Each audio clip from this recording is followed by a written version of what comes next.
নমস্কার বন্ধুরা, বং 24 স্পোর্টসে আপনাদের সকলকেই জানাই স্বাগত। আরো একটা এক্সাইটিং ভিডিও আপনাদের জন্য। 2025 মেগা নিলামে কলকাতা নাইট রাইডার্স কেমন দল গঠন করবে।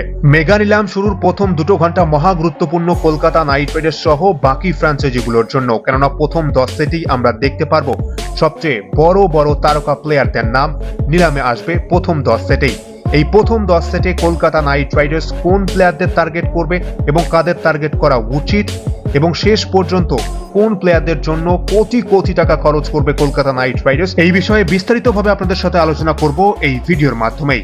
দেখুন, 2025 মেগা নিলাম অনুষ্ঠিত হবে জেদ্দায় 24 ও 25 নভেম্বর। ভারতীয় সময় দুপুর 2টোর পর থেকেই নিলাম শুরু হয়ে যাবে। 2025 মেগা নিলামের জন্য 1574 জন ক্রিকেটার নাম রেজিস্ট্রেশন করেছিল, কিন্তু 1000 জন ক্রিকেটারকে বাদ দেওয়া হয়েছে, শর্ট লিস্টেড করা হয়েছে, এবং এই শর্ট লিস্টে 574 জন ক্রিকেটারের নাম রয়েছে।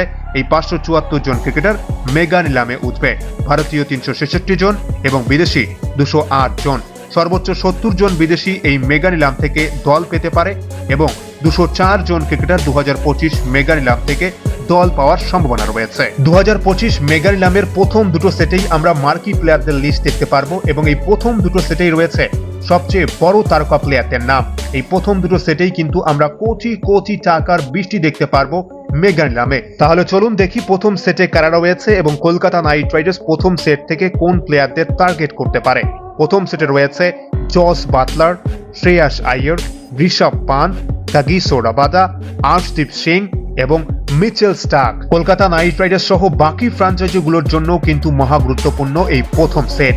প্রথম সেটেই কিন্তু তারকা ক্রিকেটাররা রয়েছে, এবং কলকাতা নাইট রাইডার্স জস বাটলারের মতো একজন বিধ্বংসী ব্যাটসম্যানকে চাইছে, যিনি কিনা ওপেন করতে পারে, বিধ্বংসী ব্যাটিং করতে পারে, এমনকি ক্যাপ্টেন্সিও করতে পারে।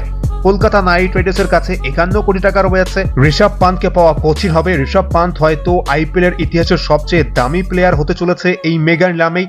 শ্রেয়াস আইয়ার কলকাতার প্রাক্তন ক্যাপ্টেন, কলকাতা শ্রেয়াস আইয়ারের পেছনে যাবে না, কিন্তু জস বাটলার কলকাতা নাইট রাইডার্সের প্রধান টার্গেট হবে এই প্রথম সেটে। আমরা যদি জস বাটলারকে বাজেটের মধ্যে পেয়ে যাই, মানে 14, 15 বা 16 কোটির মধ্যে, তাহলে অবশ্যই চোখ বন্ধ করে কলকাতা নাইট রাইডার্স জস বাটলারকে প্রথম সেট থেকে দলে নেবে। অন্যদিকে ফাস্ট বোলারের তালিকায় কিন্তু মিচেল স্টার্কের নামও রয়েছে। Mitchell Starc Kolkata champion bowler, কিন্তু মিচেল স্টার্ক এবছরও হয়তো 18, 20 বা 22 কোটি টাকা পর্যন্ত যেতে পারে। যদি মিচেল স্টার্ককে 15 কোটির নিচে পাওয়া যায়, তাহলে অবশ্যই মিচেল স্টার্ককে দলে নেওয়ার চেষ্টা করবে কলকাতা নাইট রাইডার্স, কিন্তু এটা হওয়ার সম্ভাবনা খুব কম রয়েছে।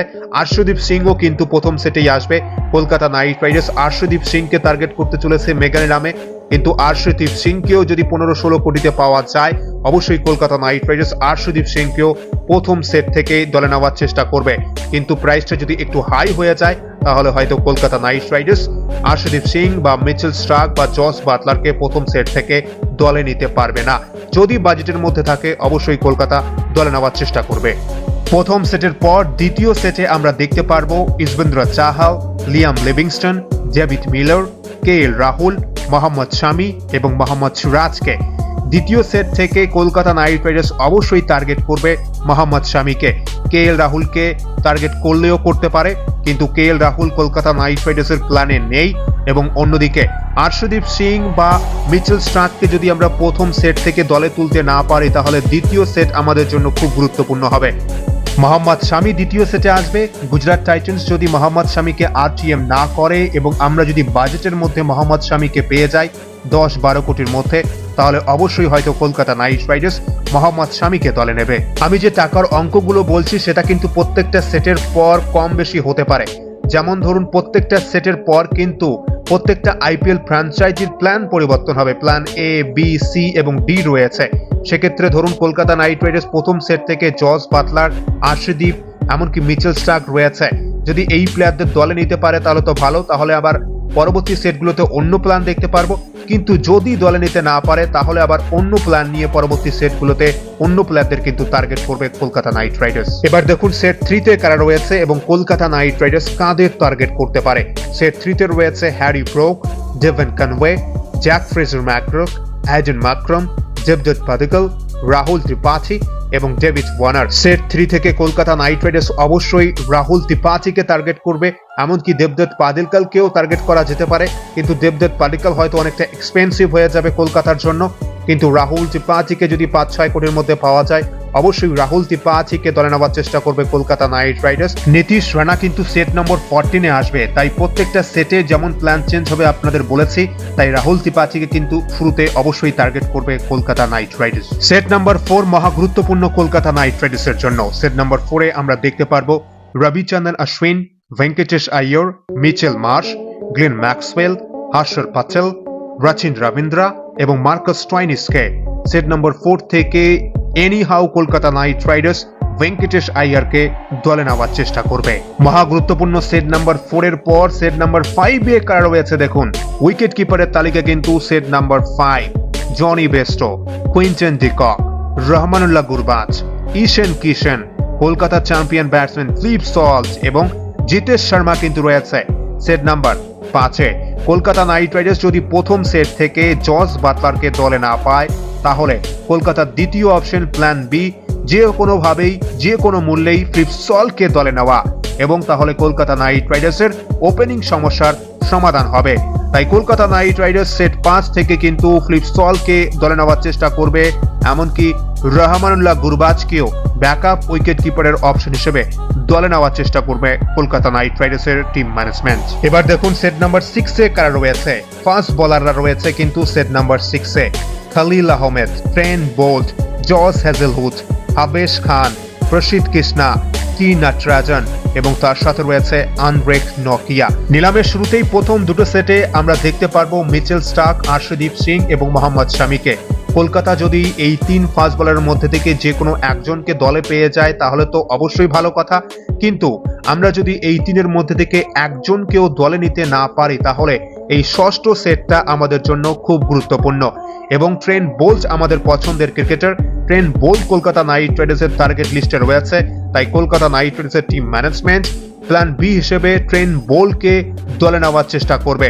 ট্রেন বোল্টকেও যদি দলে নিতে না পারে কলকাতা নাইট রাইডার্স, রাবাডাকেও যদি আমরা প্রথম সেট থেকে দলে নিতে না পারি, তাহলে কিন্তু পরবর্তী স্ট্রাইক বোলার হিসেবে জস হ্যাজেলউড বা টি নটরাজনের দিকে যাবে কলকাতা নাইট রাইডার্সের টিম ম্যানেজমেন্ট। এবার দেখুন সপ্তম সেটে কারা রয়েছে।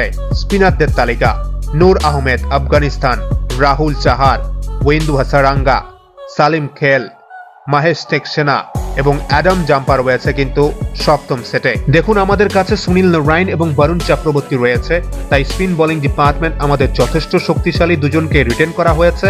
তাই কলকাতা নাইট রাইডার্স মেগা নিলাম থেকে শুধু ব্যাকআপ স্পিনারদের দলে নেওয়ার চেষ্টা করবে। এবার দেখুন অষ্টম সেটে কারা রয়েছে। ভারতীয় আনক্যাপ ব্যাটসম্যান ইয়াজ ধুল, অভিনব মানহার, করুণ নায়ার, অঙ্কৃশ রঘুবংশী, আনমলপ্রীত সিং, আথর্ব চেট, নেহাল ওয়েদারা। অষ্টম সেট থেকে কলকাতা নাইট রাইডার্স অবশ্যই রঘুবংশীকে দলে নেওয়ার চেষ্টা করবে। এরপর 11তম সেট থেকে কলকাতা নাইট রাইডার্স টার্গেট করবে বৈভব আরোরাকে ফাস্ট বোলার, এবং 12তম সেট থেকে টার্গেট করবে শ্রেয়াস শর্মাকে, এবং এরপর 14তম সেটে আমরা দেখতে পারবো নীতিশ রানাকে, এবং নীতিশ রানাকেও কলকাতা নাইট রাইডার্স টার্গেট করবে। এই মেগা নিলামে কলকাতা নাইট রাইডার্সের জন্য প্রথম 8টা সেট মহা গুরুত্বপূর্ণ, বিশেষ করে মার্কি দুটো সেট, প্রথম দুটো সেট গুরুত্বপূর্ণ সব ফ্র্যাঞ্চাইজির জন্য। এবং কলকাতা নাইট রাইডার্সের টার্গেট লিস্টে কিন্তু রয়েছে ফিলিপ সল্ট এবং জস বাটলার। প্রথম সেটেই আসবে জস বাটলার, জস বাটলারকে না পাওয়া গেলে পঞ্চম সেটে ফিলিপ সল্টকে টার্গেট করবে কলকাতা নাইট রাইডার্সের টিম ম্যানেজমেন্ট। বাটলার এবং সল্টের মধ্যে থেকে যে কোনো একজনকে অবশ্যই দলে চায় কলকাতা নাইট রাইডার্স। অন্যদিকে 4 নম্বর সেটে আমরা দেখতে পারবো ভেঙ্কটেশ আইয়ারকে, মিডল অর্ডারের স্তম্ভ, তাই ভেঙ্কটেশ আইয়ারকেও দলে নেবে কলকাতা নাইট রাইডার্স, এবং আইয়ারকে দলে নেওয়ার জন্য 15 কোটি টাকা পর্যন্ত দিতে রাজি কলকাতা নাইট রাইডার্সের টিম ম্যানেজমেন্ট। এবার যদি আমরা ফাস্ট বোলিং ডিপার্টমেন্টের কথা বলি, স্ট্রাইক ফাস্ট বোলার প্রথম সেটেই কিন্তু আমরা দেখতে পারবো আর্শদীপ সিং এবং মিচেল স্টার্ককে এবং রাবাদাকে, এবং দ্বিতীয় সেটেই আসবে মোহাম্মদ শামি এবং মোহাম্মদ সিরাজ। কলকাতা নাইট রাইডার্স যদি আর্শদীপ সিংকে পেয়ে যায় তাহলে তো খুব ভালো, কিন্তু আর্শদীপ বা মিচেল স্টার্ককে যদি পাওয়া না যায় তাহলে দ্বিতীয় সেট থেকে মোহাম্মদ শামিকে টার্গেট করবে কলকাতা নাইট রাইডার্সের টিম ম্যানেজমেন্ট। কিন্তু আর্শদীপ, মিচেল স্টার্ক বা মোহাম্মদ শামিকেও যদি পাওয়া না যায় তাহলে কিন্তু ষষ্ঠ সেটে আমরা পাবো ট্রেন্ট বোল্টকে। তাই ট্রেন্ট বোল্টকে দলে নেওয়ার চেষ্টা করবে কলকাতা নাইট রাইডার্সের টিম ম্যানেজমেন্ট। বোল্টকে পাওয়া না গেলে কিন্তু টি নটরাজনকে টার্গেট করবে নাইট রাইডার্স টিম ম্যানেজমেন্ট। আপনাদের কি মনে হচ্ছে কলকাতা নাইট রাইডার্স মেগা নিলামে কোন সেট থেকে কোন প্লেয়ারদের টার্গেট করবে? অবশ্যই আপনারা কিন্তু আপনাদের মতামত জানাবেন কমেন্ট বক্সে, এবং কেমন হতে পারে কলকাতার একাদশ সেটাও জানাবেন কমেন্ট বক্সে কমেন্টে। ও ভিডিওটি ভালো লাগলে কলকাতা নাইট রাইডার্সের সমর্থক হলে অবশ্যই চ্যানেলটি লাইক, কমেন্ট ও সাবস্ক্রাইব করে খেলাধুলোর সমস্ত আপডেট পাওয়ার জন্য সবসময় আমাদের সঙ্গে থাকবেন। অসংখ্য ধন্যবাদ সকলকেই।